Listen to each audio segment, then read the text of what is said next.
కూర్చోండి, తాగటానికి ఏమైనా తీసుకొస్తాను. నువ్వు కాల్ చేసినప్పుడు డ్రైవ్లో ఉన్నాను. టౌన్లో చాలాసేపు వెయిట్ చేశాను. అయ్యయ్యో, ఇదిగో ఫైల్. నేను వద్దామని బయలుదేరాను. ఈలోగా అంకుల్కి వచ్చిన ట్రబుల్ వచ్చింది. ఆ తర్వాత హడావిడిగా వెళ్ళి మందులు కొనడం, అయితే ట్రిప్స్ వేయడం. బాధ్యత ఎక్కువైందన్నమాట. కానీ నాకు ఇప్పుడు పని ఉందని నీకు అర్థమైంది కదా. అది అర్థమైందిలే. సరే, అంకుల్ ఎక్కడా? ఆ లోపలే ఉన్నారు రా.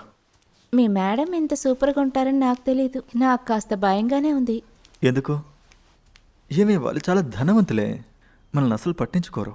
కానీ ఆవిడ నిన్ను బెల్లి అని పిలిచేటప్పుడే నాకు అర్థమైపోయింది. ఈయన అంకుల్.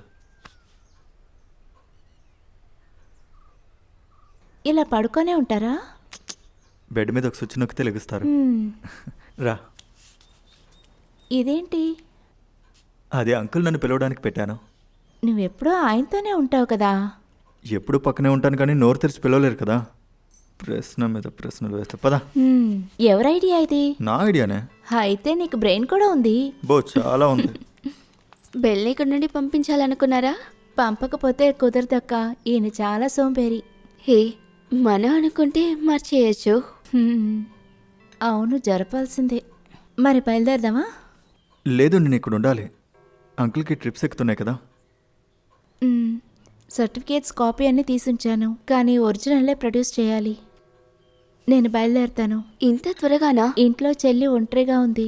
ఏ జిజి, మ్మ్. ఒక 20 minutes ఈ ట్రిప్ అయిపోయేలాగా వచ్చేస్తాను. ఓకే. పద. ఉంటానక్క.